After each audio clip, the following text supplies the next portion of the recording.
Welcome back to the Mindful Miri Podcast. Today on the show, I have Roslyn Griner, and I'm going to let her introduce herself. Many of you may know me as How Roz Does It on Instagram and TikTok. And that's something I started during sort of the pandemic. But before that, I was a vice president of marketing in the fashion and beauty world. And I'm still very active on LinkedIn in terms of publishing about retail. I'm passionate about beauty and fashion, as you probably can tell if you follow me on Instagram and TikTok.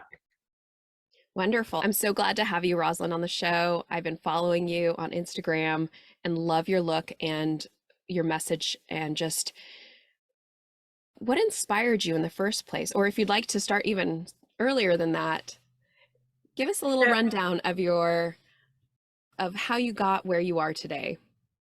So my passion for fashion started as a child because my mother was a seamstress in Europe, and she used to sew beautiful couture clothing for women who were wealthy. And when I was a child, she made my whole entire wardrobe, and I had the most fashionable clothing as a 5-year-old and up.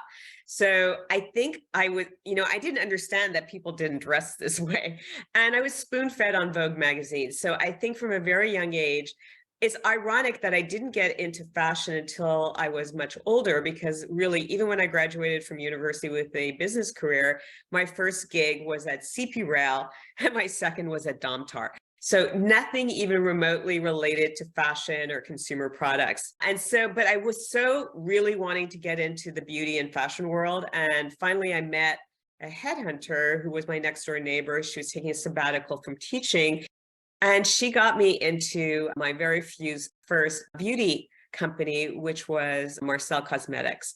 And I was so excited. And at the time, they also owned the license for Neutrogena.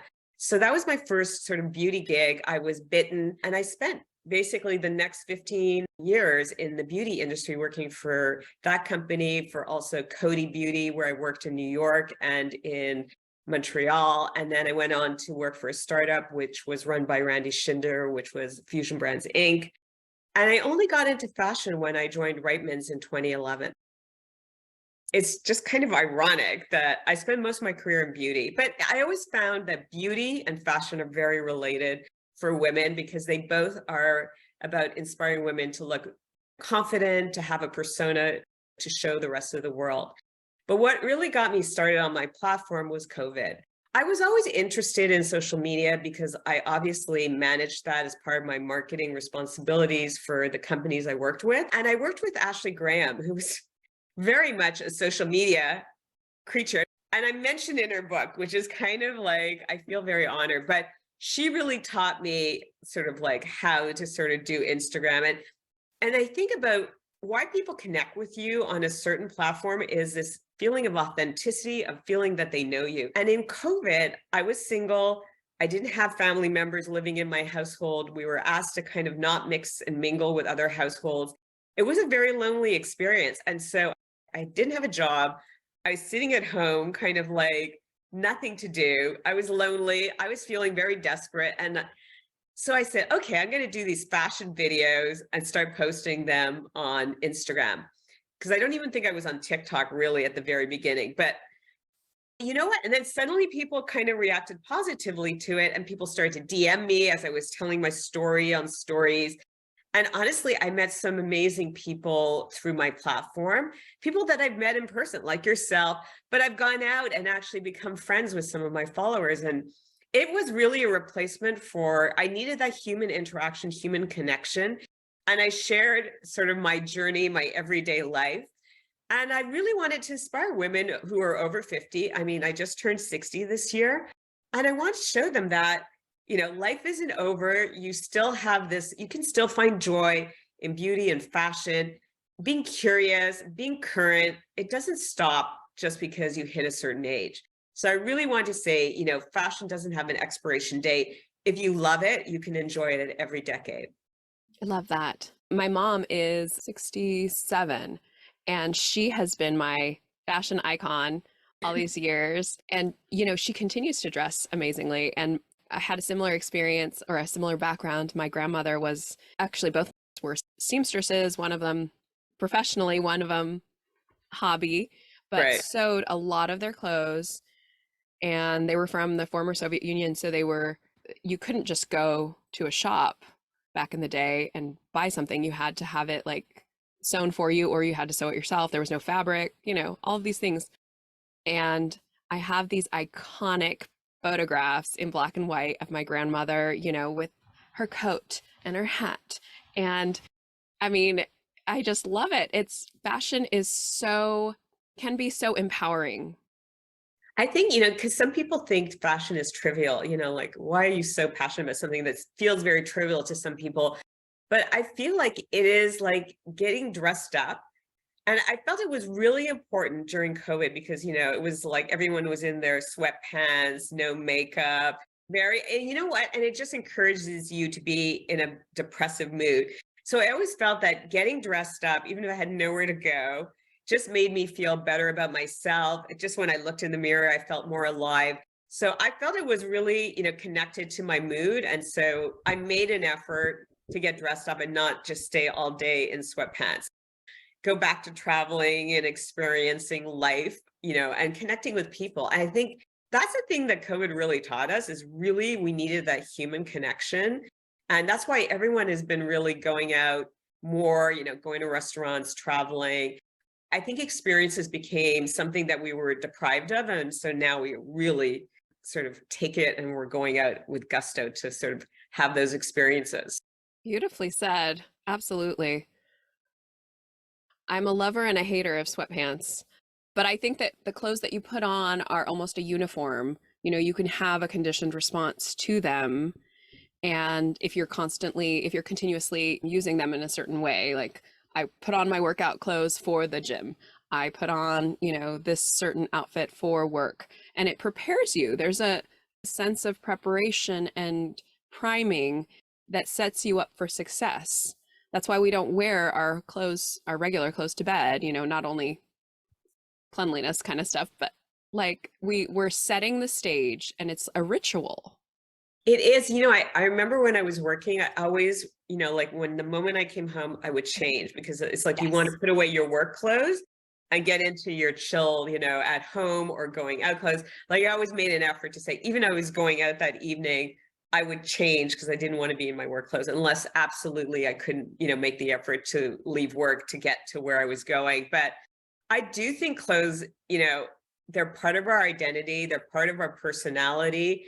It shows your personality. And I think, and that's where I'm saying what I show is like my personality. It's not necessarily everyone's taste. And it's always, I love to sort of see the reaction of people to all my outfits of the day to sort of say, I would never wear that, or I love that, or you just, brought me to think somewhat differently about how to wear, a turtleneck or something, how you put it together inspires me in some way. And that's the biggest compliment for me. If I inspired somebody like to think differently or it inspired them to go out and play with clothing. And like I said, I think it's part of like when we were little girls and we played dress up and, with our dolls. Well, it's the same thing now as adults. We play dress up with ourselves. Absolutely. And it allows you to be someone else sometimes. Sometimes I'll dress up and it's almost like a costume. Like I can step into this role that maybe my day to day doesn't allow, and I can be a little bit more adventurous or a little braver, those kinds of things. I completely agree. I recently saw an article like in the United States that they were talking in the House of Representatives in Missouri that they're introducing a dress code for the people in the House of Representatives, telling women what they should be wearing. And I thought like, okay, that is so archaic. Like, first of all, no man should be telling a woman what to wear. Or what is this? Is there one ideal of what is to be decorum? You know what I mean? So I just can't believe that. I feel like we're almost walking back into the Handmaid's Tale. Like that was fiction, but it's becoming truth. And it's a little scary right now with what's happening in politics. And I think I was never a very political person, but if I lived in the United States, I think I would be very political because I can't tolerate sort of what I see, the intolerance, telling women what they can do with their bodies, which whether or not you believe in pro-life or no, it's still a private decision for a woman to make. So I feel like almost like it really irks me when I see that. And I feel sorry for sort of the new generation coming up to have to face this and fight this battle that I thought we as women fought like 50 years ago. Yes, agreed, all on all counts. I think that it's a very personal decision. I don't endorse in any way terminating a life, but of course, there are situations in which a woman is not ready and she has the right, in my opinion, she has the right to make that decision, yay or nay. Exactly. Like I said, no one is putting all of these boundaries on men. Like they can choose to do anything they want, and no one's saying what they can and cannot do. And I feel like it's the double standard. And I feel as much progress as we've made, I feel like we're stepping back a little bit. And I think it's still difficult, for women in power. And I really do feel I still face this ageism as a woman trying to find employment today at my age. If I was a man, I'm 60, they think I'm in my prime and I'm like, leader. And they would never sort of dismiss a man wanting to continue his career at age 60. And there are many examples. The current CEO of Peloton is in his 60s, and he was brought in to sort of turn around the company. But I do feel women, especially as they get into their 50s and onward, it's very difficult. We face this sort of like, well, you're not going to be current. You're not going to be, if you let your hair go gray, you look older, where a man looks distinguished. So do we have to play this role to look a certain way? I always say, when you look at actresses, they are forever like in their 30, right? Jennifer Lopez, Jennifer Aniston, they're all women in their 50s. They look amazing, but there is this expectation that you must stop the clock and that you're only relevant if you look a certain way. And I feel like that is very sad, but there is this intense pressure on women to look a certain way to maintain themselves. If it's something you choose to do for yourself, it's one thing. But if you feel like you have to do it because the world won't accept you or cherish you, you won't find love, you won't find a job, all those kind of pressures that women face. I always say we are the hardier race. We can bear the pain of children. We can bear more pressure. We multitask better. We're more emotional creatures. We're more empathetic versus, but I do think there's a lot of pressure on women today. And that's why sometimes I don't think people realize just how much is on the shoulders of women every day as they go through life. I completely agree. The expectations are very different, with the double standard of gender. Tell me a little bit about what kinds of messages you got growing up about being a woman. So I came from a very traditional household.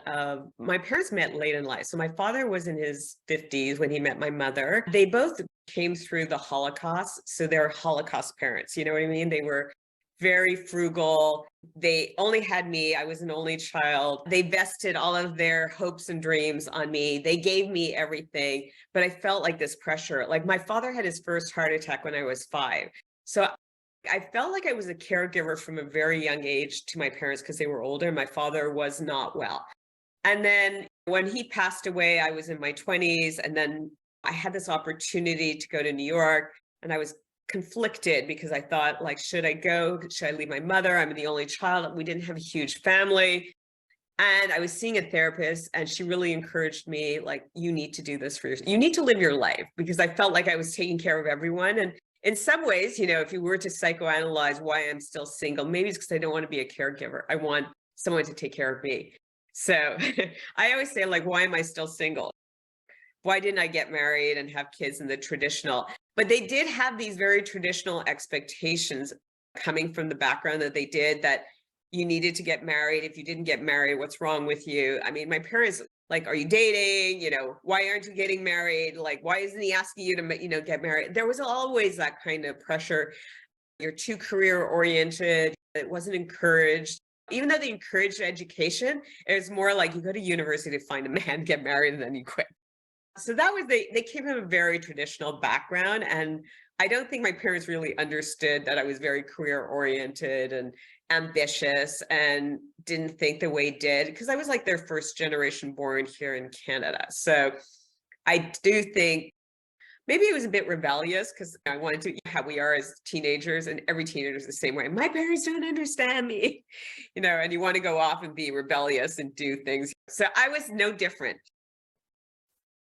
Yes, absolutely. I didn't know we had that shared background with, you're Jewish, I'm assuming? Yes. Yes. Okay. Yeah. My grandmother is a Holocaust survivor, lost a lot of her family, but I'm very grateful to have been born in this country, the US, even the political climate that is currently happening, because otherwise I would be in Ukraine right now, and that's no better. Oh my God, it's so sad what's happening in Ukraine. And I don't know, like Russia's just run amok. It's just, I feel like the world's going a little crazy. I feel like even the beginning of 2023, it felt really odd. There were so many celebrity deaths and things happening in the Mm. world that you just can't explain. Although I am not religious, I feel I have faith that there is a bigger power and Mhm. that we don't understand, that there is a reason, there's a meaning. And I guess, I've always tried to live my life as seeing the glass half full versus half empty. And even though we all go through things in our lives that don't work out the way we want them to work out, I've lost jobs, I've lost friends, things that I feel like I strive for didn't get. But then it opened doors to other things that happened that gave me joy in my life. And I met new people. And that's why I always feel like I want to put the energy out there of the energy I want to be returned to me. And Mm. sometimes, and you can't go with the expectation that it will be, but I always live my life with that kind of mantra, that put the energy out there. And even if it doesn't come back exactly the way you think, it'll come back what is needed for you. And I do believe that. Beautiful. Yeah. I do think that there is a karmic energy, what goes around comes around, or something like that, and a higher power. I'm with you.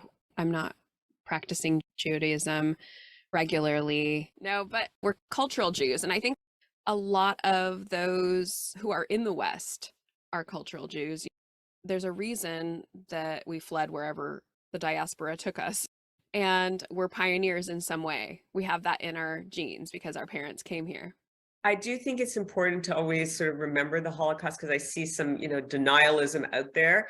Oh, And I yes. think when I see what's happening in Iran, I really do believe we are doomed to repeat history if we do not think about what causes this kind of thing to happen and bubble up. It could happen in Russia, it could happen in Iran, because people believe we're the only ones that are right and everyone else is wrong. And especially now that we're in this economic turmoil of a possible recession, there is always a temptation to blame people that they think are responsible. It's like the Jews or rich people or whatever. They're the ones responsible for my misery and what's happening in the world. So it's a little scary, but I just feel like we're kind of moving backwards when I look at the political and religious and sort of what's the climate out there right now. I think we have to be very cautious that there's a lot of stirring of hate. And when I saw what happened at January 6th, I was like, I never in my whole life could believe somebody would attack the Capitol in that way,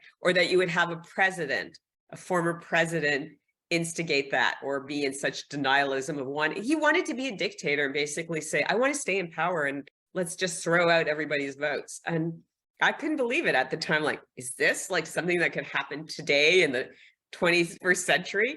You don't think that, but now it's like, whoa, if that could happen, there's so many. That's why I'm saying we have to be very cautious. And sort of like, the good thing is today we have social media, and that keeps people accountable because you can't hide anymore. Even in Iran, where they're trying to like stamp out people's rights, and in China, they're still getting the word out somehow in social media because they're sending it through WhatsApp and, Yeah. all kinds of VPNs and whatever. So that's the thing. Social media keeps us accountable. You know what I mean? Yeah, as long as the channels stay open, right? I Yeah. mean, when they are private organizations, all of those. So they have the right to censor whatever they want to censor, their agenda, unfortunately. It's Yeah. not like, I mean, that's what I was a little worried about sort of Elon Musk when he took over Twitter. You know what I mean? Because he was letting like everything hang out, like anything you want goes now on Twitter. well, and maybe if I wouldn't say that he's correct in his actions, but in terms of, the free press, like there I should believe in be. freedom of speech, and I think it's okay, because people, I was at lunch today with a friend and she says, do you censor or block, people who have negative comments on your platform? Because especially on TikTok, I would say you get more, I call the trolls that will Yeah. have really negative comments. And usually they're people who it's user 1, 2, 3, 4, 5. They have no content Right. themselves. They just go on other people's accounts and say, negative things. I said, as long as it's not something that is really that I would not agree, like something that is sexual or something that is I want to kill you or something like that. Mhm. If it's just, I don't like your outfit, people are allowed not to like my outfit or think I look old or, that doesn't bother me. And so I think it's important, if you're going to put yourself out there in the public venue, you have to be prepared that not everyone is going to love what you do. I always find it's like a different audience on Instagram where they're much more respectful. I don't really get the negative comments on Instagram, but boy, when I went on TikTok, it was a whole other experience.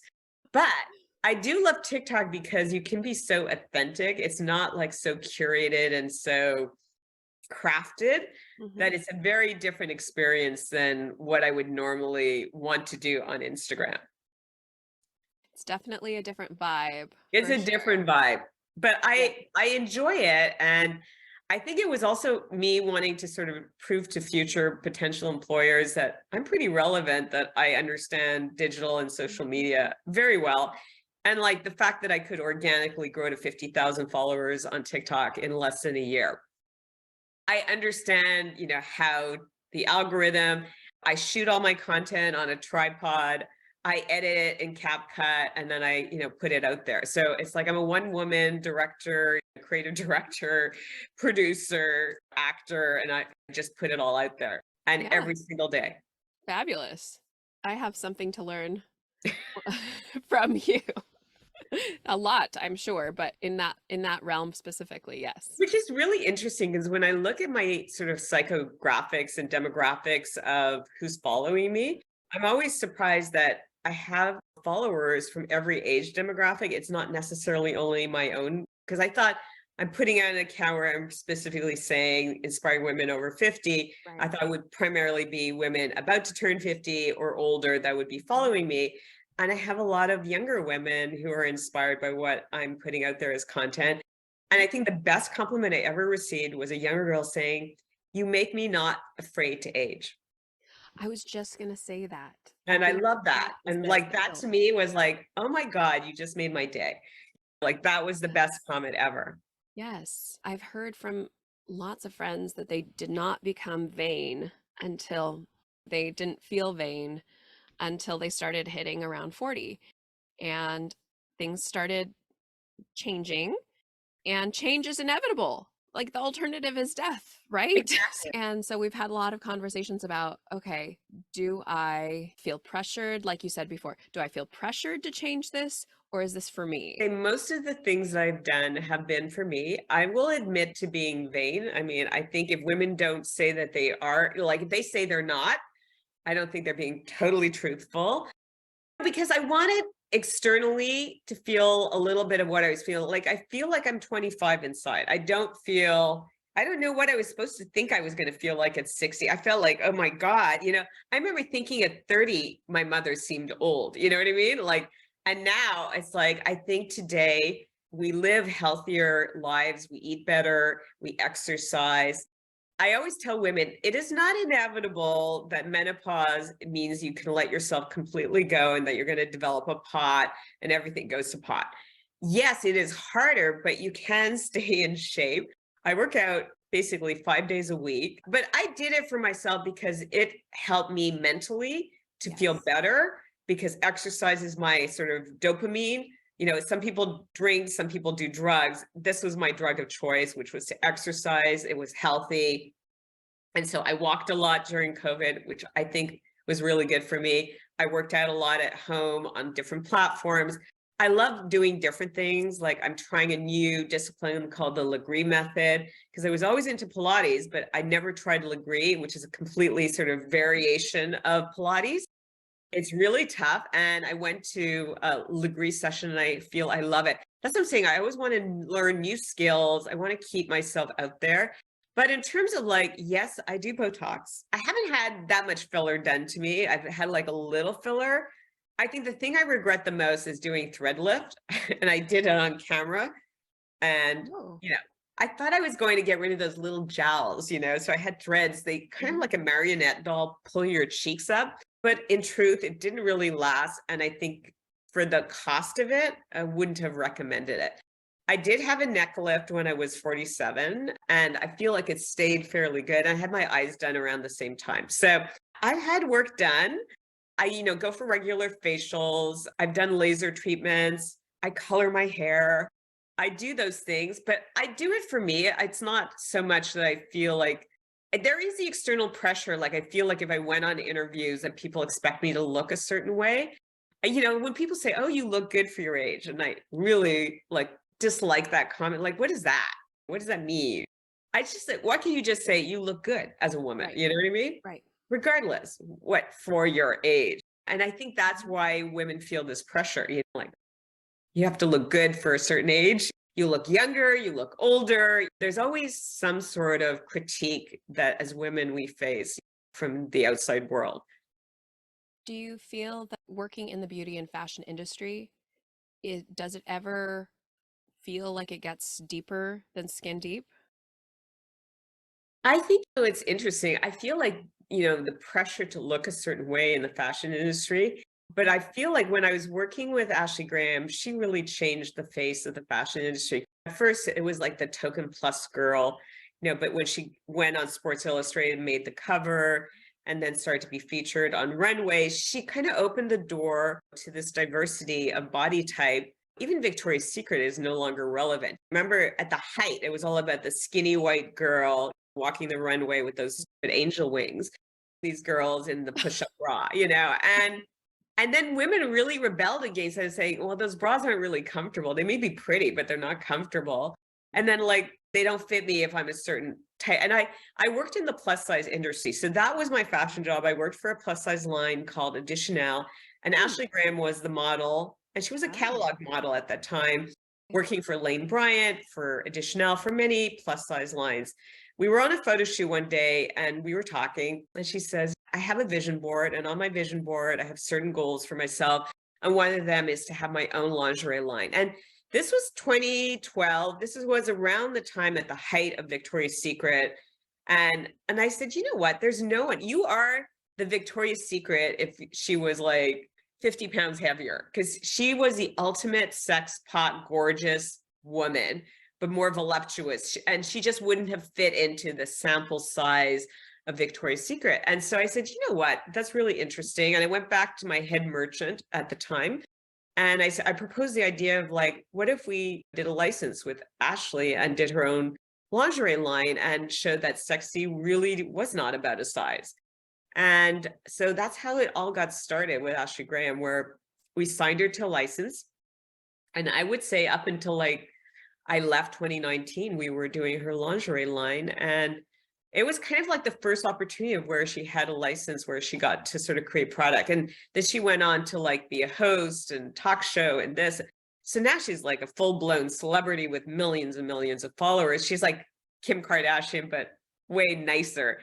And you know what? I think the nicest thing, and just to show you how authentic, when I went on Twitter, because she was already on Twitter, she like followed me and say, I'm so proud of what you're doing. And I thought like, wow, it's the ultimate compliment, because she didn't have to really be nice to me anymore. We didn't work together in any capacity, but it just shows you genuinely what an authentically good person. And then she didn't forget the people who helped her along the way, who gave her those opportunities. That's beautiful. I think that is the hardest part, maybe, about being famous or in the public eye, is staying grounded and staying authentic. I think for me, when people DM me and ask me questions, I'm always like responding. And I think sometimes people are shocked that I actually like respond to my DMs. I'm like going, well, who else is going to do it? It's going to be me.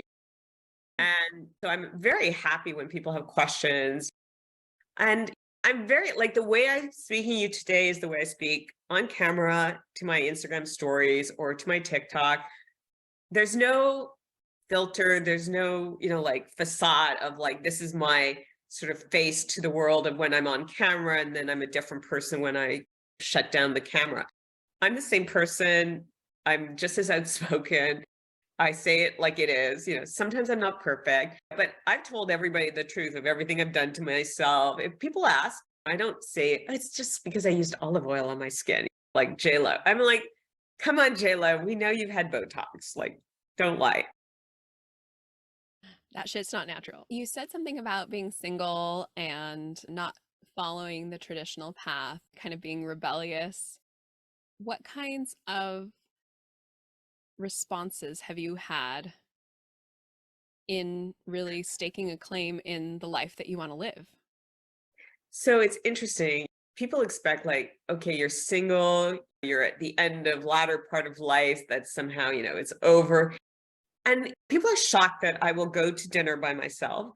I will travel. I went to Barcelona, Spain, Ibiza, and Marbella. I traveled by myself. I think things that traditionally men would not, nobody would look and say anything about a man traveling on his own or going to dinner on his own. But when a woman does it, it's like, oh my God, how shocking. And I said, well, what else am I supposed to do? Live my life, hide out in my cave of my apartment and never go out?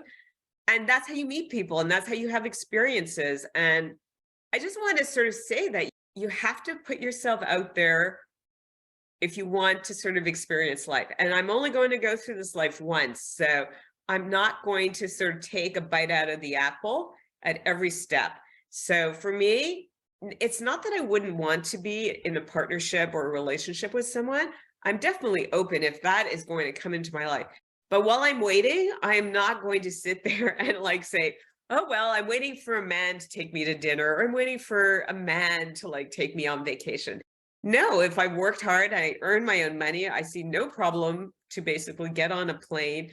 I had a great time. I met so many different people while I traveled in Spain. I never really lacked for company if I wanted it.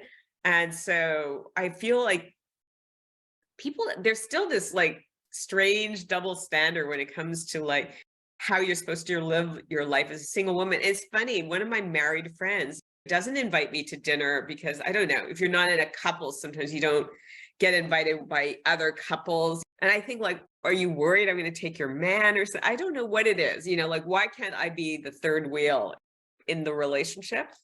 But there are some people who have very traditional archetypes of what it is to be in a married relationship versus a single relationship, that only single people need to be with single people. Although I do have great married friends that I go out with for dinner. So, but it's just the different sort of stereotypes that people have for what I should or shouldn't do. But I just like, regardless of what people think how I should live my life, I live my life. This is my life. I live it on my own terms. And so far, I've enjoyed what I've experienced. In some ways, like I said, I'm free because I don't have the kids and the responsibility to kind of like get up and go at a moment's notice. I don't have to arrange for babysitters or whatever. I love children. I love dogs. I love everybody, but it does allow you a certain freedom that I sometimes think that people like, once they're like in a long-term relationship, they almost yearn for that day where they can be alone for a minute to kind of like experience. So I think there's good things on both sides and there's bad things on both sides. And I'm not going to say that being single is like cakewalk, because there are times, like I said, during COVID, I was super lonely, super depressed. I'm a human being. I craved the connection of other people. I wanted my friends. I wanted to hang out with people. I wanted to go out. And the moment you can do all of those things, it was kind of like, believe me, if I could have gotten on a plane to Florida, I would have been there in a second. It was like, we couldn't even travel. That's how restricted we were in Canada. It was like, you couldn't go anywhere. It was like, you were locked down, like in China. It was like really crazy. Oh, I think that the pandemic was really eye-opening for a lot of people in a lot of ways. And for some, it was tragic, and some a silver line, there was definitely silver linings for me. My family slowed down a lot and we did a lot less and had a lot more family time. But also, you really couldn't, as a single person, travel very much. And everything was locked down, even if you did travel and wanted to have fun and interact with people who were willing. And self-care was locked down. I had to get a bootleg, a black market massage. I have to say, like I was coloring my own hair and all those kind of things. Like you had to do all that self-care. I look back at all the photos taken during that time period and I said, wow, I was pretty good at the maintenance. It was like I didn't lose a step. But I also think it opened up a world for self-care and slowing down. I think that was probably the good thing because we've come to appreciate those moments of like having conversation and not running from this to that. Like you probably had more time to have a conversation with people and get to know them than you probably would have during normal times where everyone says, I have an appointment to get to or whatever. I certainly discovered my fitness during that time period. I don't think I worked out as much as I did. I'm actually in probably better shape as a result of COVID than I was prior to COVID because I was working like a dog and I wasn't going to the gym as often. Going to the gym, but not like 5 days a week or whatever. So tell me a little bit about how your feelings around your body have changed as you've grown as a woman. Look, I think you kind of have to accept that there are certain changes. And even as much as I work out and take care of myself, menopause, you dry up in certain places you never thought you would dry up. You know what I mean? And your skin texture changes. I mean, things still droop a little bit more. Your skin becomes more lax. So you kind of have to still have this like look in the mirror and just find ways to accept it, but also like show the best element of yourself. So I always say my arms are my best element. So I'll show that more often than I will show my knees, even though I know I've done that sometimes just as shock value, to say, yes, they're a little craggy, but get used to it. If I'm okay with wearing shorts sometimes, so be it.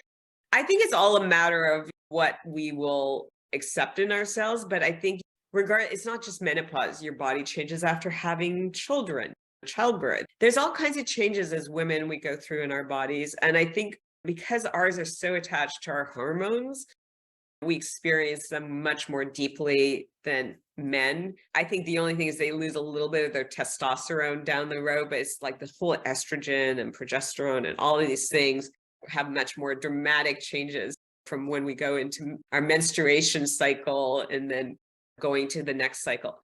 But I'm a big proponent of hormone replacement therapy. I use bioidentical hormone replacement because I think that we were taught to think that hormone replacement was bad, that it caused cancer. But now that they've done further study, it's an infinitesimal risk and there's many more benefits to it.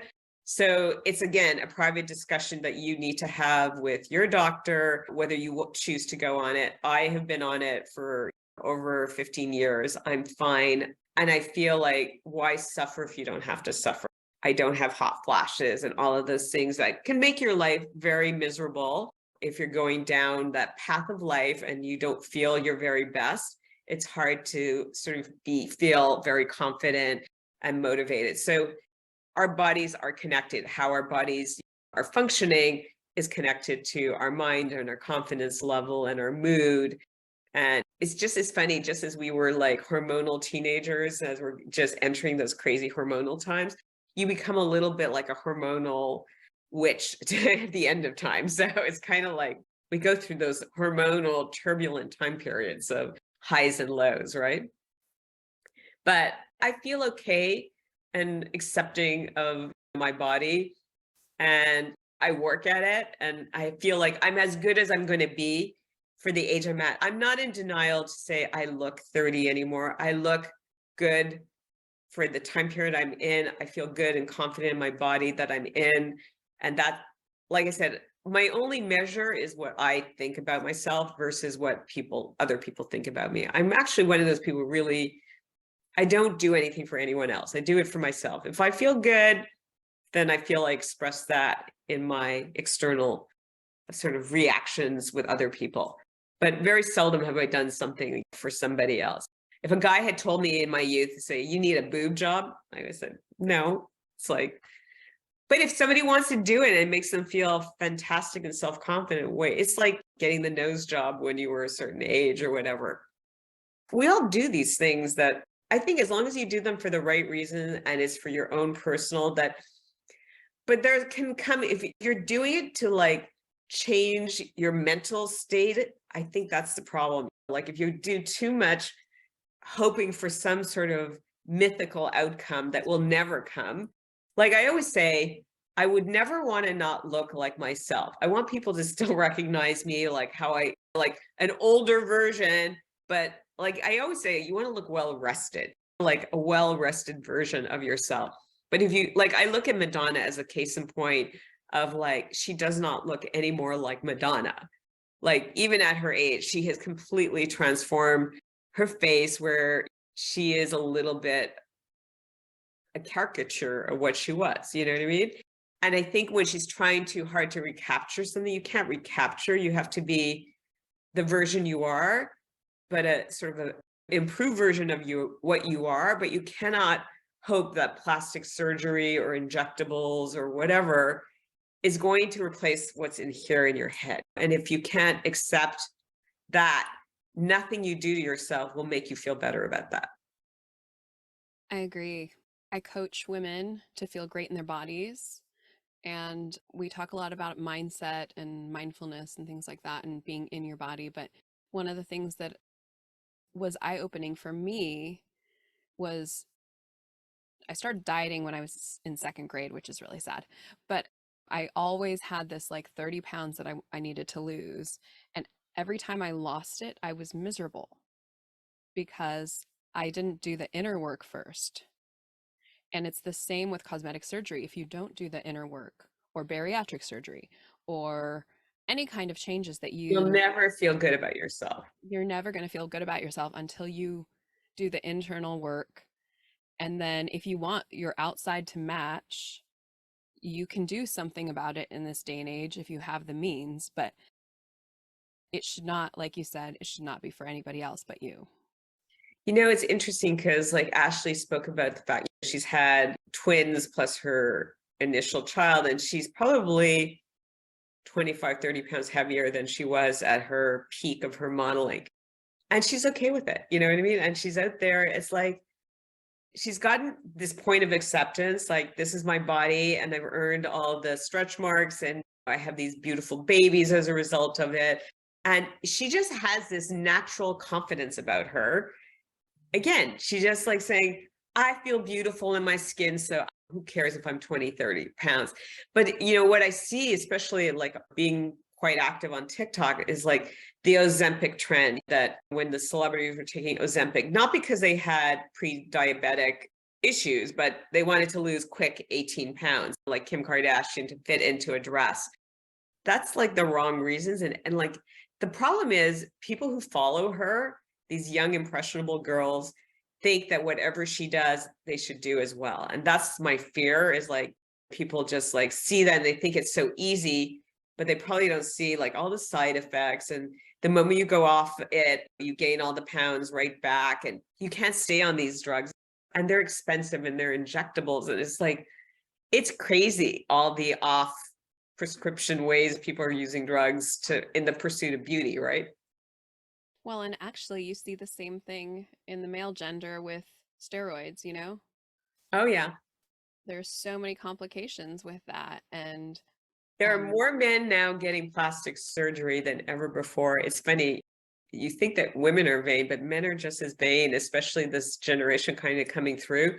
Like there's so many things that men are doing. They're as much, I think, going into the plastic surgeon, doing Botox, injectables and stuff like that, as much as women. So it's become genderless now, this pursuit of looking your best. You know what I mean?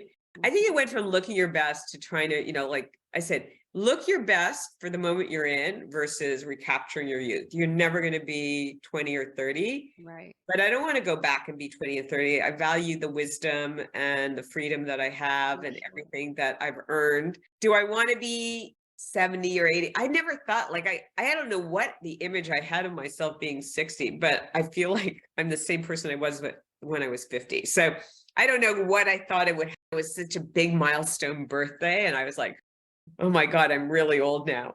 I'm almost at like collecting my retirement insurance. And I was like, I'm not ready mentally there. You know what I mean? I still feel this energy to want to work. So in a way, I kind of created work for myself through becoming a content creator and hoping that it will pay off in the end. So I put the energy that I put into other things, and so far I'm pleasantly surprised that some really amazing opportunities have come up.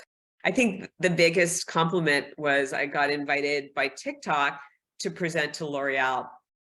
They had a conference for the L'Oreal division here in Canada, and I was invited by like 3 other content creators on the platform who had much bigger following. And I was like so complimented to be included to represent my demographic. And I thought, oh, people are noticing. You never think anybody's watching what you do on your platform. So it's always like, I'm still in this shock and awe, like anyone is following me. Like I'm doing it the same way I did it when I had like 10 people like looking at my platform.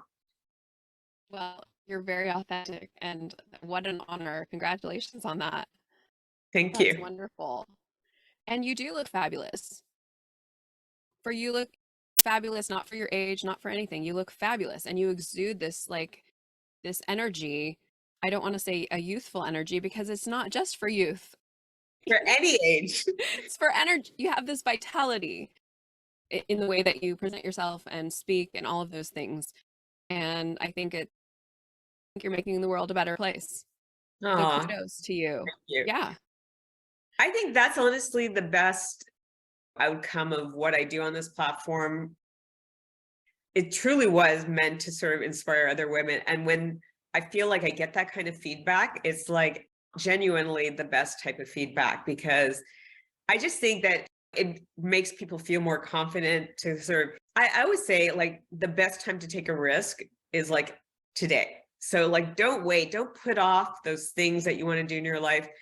You see, like, you don't know what tomorrow holds. So I always say, don't postpone anything you can do today. And that's why I'm saying, I always take advantage of living in the moment. I've always been a person who doesn't really like look back, like the good old days were 30 years ago. I always into like current music, evolving my look, sort of what is happening today, what is the movie. I loved Wednesdays as much as the Gen Z loved Wednesdays. So I feel like I have this like voracious nature to consume everything and all the experiences that life has to offer in the moment. And that's the way I choose to live my life. And I feel like I get so much back from that, from being like, I think you have to be present in the moment.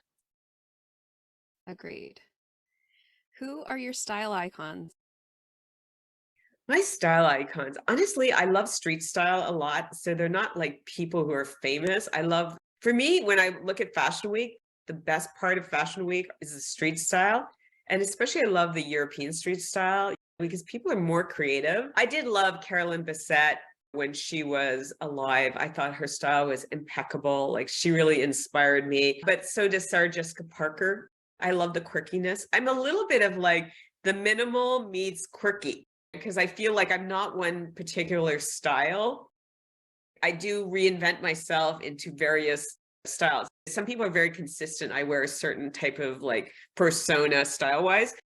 I'm not that way. So I would say like between a Carolyn Bessette and a Sarah Jessica, those two kind of like are the style icons that I really look to in terms of, but I follow a lot of content creators that inspire me, like Karen Britchick, who I love her style. So I follow like some of the current content creators that are popular today. But again, I get my inspiration from seeing people on the street and just sort of recreating those looks. Sammy Jeffcoat, who wears a lot of harnesses. So it's like, sometimes I'll see something on like TikTok and I'll say, I think I want to try that. And it's just sort of out of the blue, whatever sort of piques my interest. I look and see what's happening in Fashion Week. I think I get my style cues. I get a lot of beauty stuff from TikTok because like there's so much beauty content creators on TikTok. So I'm always trying, like underpainting is a big thing where you put your contour and your concealer on before you put your foundation or tinted moisturizer. So been experimenting with beauty, trying to see how does it look on mature skin, because like a lot of the content creators are about 10. So I always like to say, does it really work when you try to do it on somebody who's not 10? So I feel like I resonate because I'm like first of all, I'm not a makeup artist. So I'm doing it like the way the normal person who's not a makeup artist is going to try and experiment. And I like to showcase, even if they're epic fails, you know what I mean? I want to do it and like show it like in real time. So I do a lot of get ready with me makeup wise now in the morning, just to kind of like say, this is what it's really like to try to recreate some of these crazy looks that you see on social media.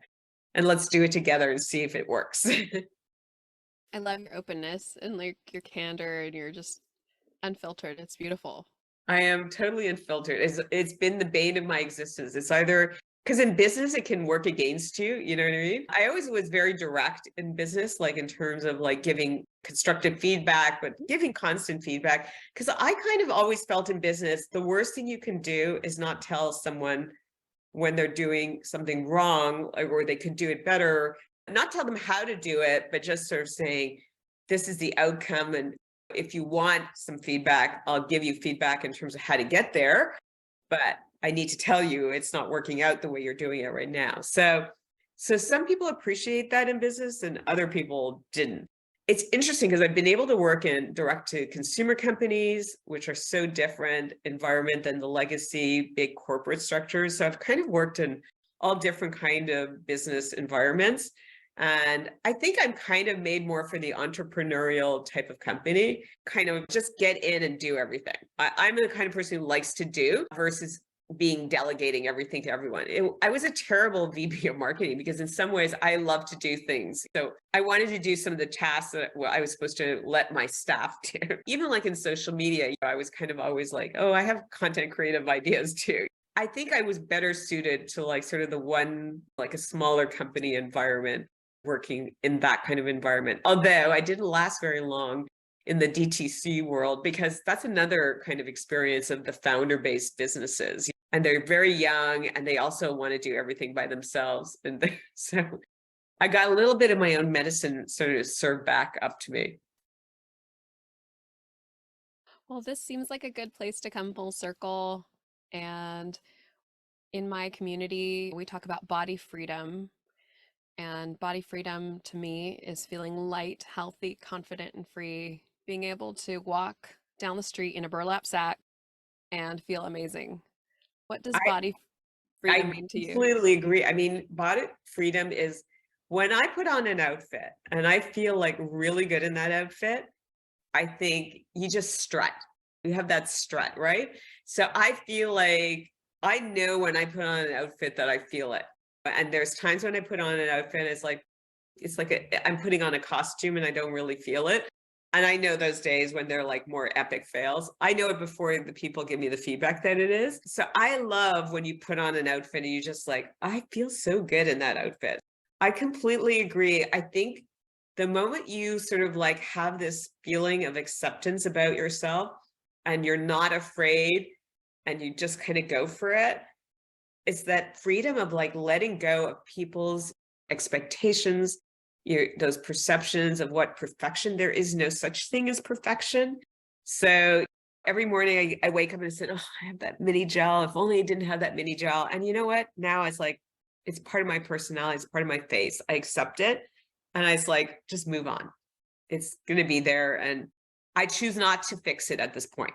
And so that's that freedom of like letting go and just saying, this is good enough. I feel good enough. I feel like just, put on that lipstick, make your hair, put on a great outfit and just like go for it. And like I said, I don't think perfection, you can look amazing at every weight. I always love looking at Trinity London when she does those takeover shows and she makes over women and they're like different heights, different weights, different ethnicities.